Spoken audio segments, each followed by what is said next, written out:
have the opportunity, John and I do, in our teams, to create the premier financial services company in the world, and that's what we're going to be all about going forward. We thought this was the strategic opportunity of a lifetime, and I think that as much today as I did yesterday or the day before. So we're very, very pleased with this. We get no pushback about the strategic opportunity here.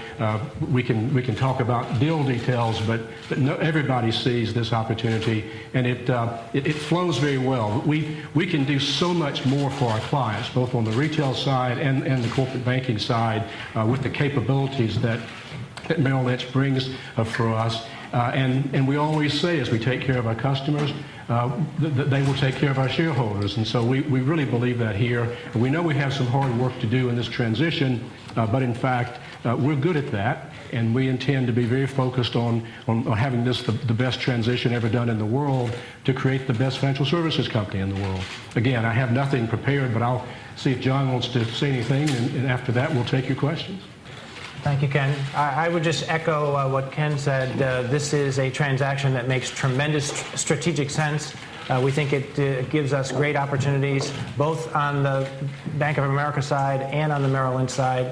The combination of our businesses, the fit of our businesses, the opportunity both in the United States and around the world just makes all the sense in the world to us. The reaction both internally and externally has been incredibly positive, and so we're very, very excited about the prospects going forward.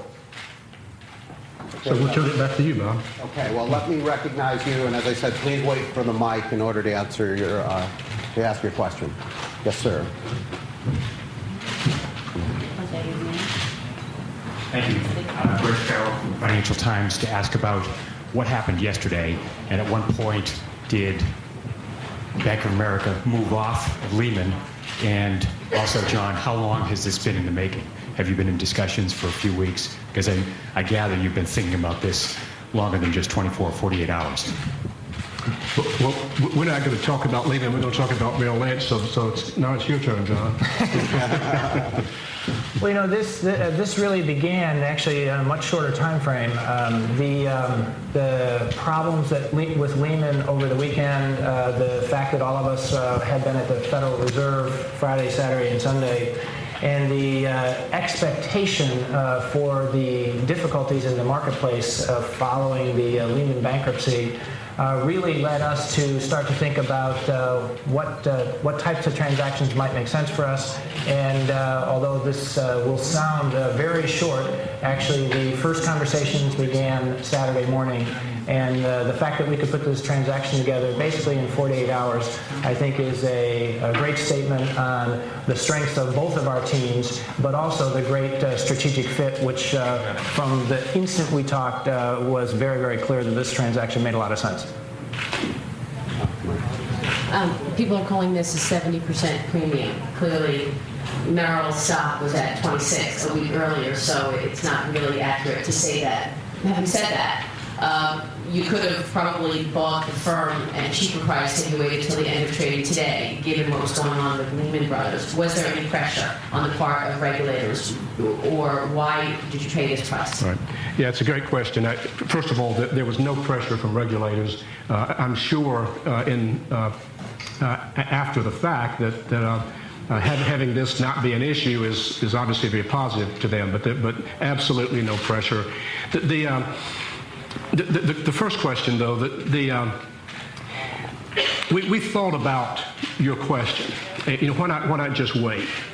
But as we looked at the strategic opportunity, again, as I said, nobody pushes back on the fit and how much it makes sense. We don't think many people, if any, can ever call the bottom. We do not think that we do think that Merrill Lynch would have seen this through if they had been independent. It's been rough, obviously, over this week probably, but and then they could have gone somewhere else. There's also they could have just continued on their own. Secondly, there's always the possibility of someone else making a strategic investment and us not being included.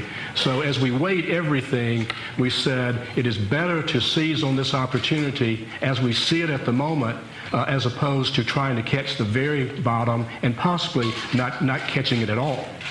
John, what's your role? Will you stay? Well, because this discussion really began Saturday morning, we really have focused 100% of the time getting this deal done, making sure we're doing the right things for our shareholders and our employees. And to be honest, we really haven't had time to flesh out that discussion. And actually, that's a credit to John. It usually doesn't happen that way, and he never. It was never about him. It was always about the deal. Hi, I'm Dan Gross with Newsweek, and if you'll indulge me, a two-parter for Mr. Lewis. You said, I think it was earlier this year, that you've had about all the fun you can take in investment banking. You're about to buy a lot more fun. What makes you think it's going to be more fun this time around? What have changed about the conditions? And for Mr. Thain, I'll give you both time to think. What does this message send to the sovereign wealth funds and the big foreign investors who came in, within the past many months and bought relatively large chunks of Merrill and also other firms? How are they riding this out? Have you talked to them? What's been their reaction? Yeah, Merrill Lynch, of course, is the best wealth manager, and the premier wealth manager in the world, and they have a world-class investment bank. So this is not just about investment banking, but we are very pleased. The frustration I think I've had with our position in investment banking is that it's hard to be narrowly focused in that business without getting some mission creep at times, and that has happened to us over time. And so as I look at it, in retrospect, I think we did. It was a very difficult task staying so narrowly focused. It's not the way of most investment banks or most investment bankers. So this causes us to, in an immediate fashion, to be a world-class investment bank and not have to build these things out slowly, not have to worry about being able to get and attract and retain world-class people. So it just solves a lot of issues. So I do think that we now are in a position that I can say that I truly do like the business at this scale and with this global footprint that we have, and it really does mean, it will mean a lot in terms of being able to bring a much broader breadth of products to our corporate clients. We bank 99% of the Fortune 500, 82 or 83% of the international Fortune 500. We're the largest small business bank in the country. We're the largest middle market bank in the country, and there's just a lot of things that we can bring to bear there. And then, of course, there's the wealth management opportunity with the mass affluent. It's just a major grand slam home run, combining Merrill Lynch's capabilities with Bank of America's. And your question on our shareholders, because this is a stock transaction, our shareholders, including our sovereign wealth fund investors, will own approximately 25% of the world's leading, most diversified financial services company. And so I think the outlook for them is very attractive, and I frankly think that from a shareholder point of view, including our big investors, this is going to be very attractive. Yes, sir. Back.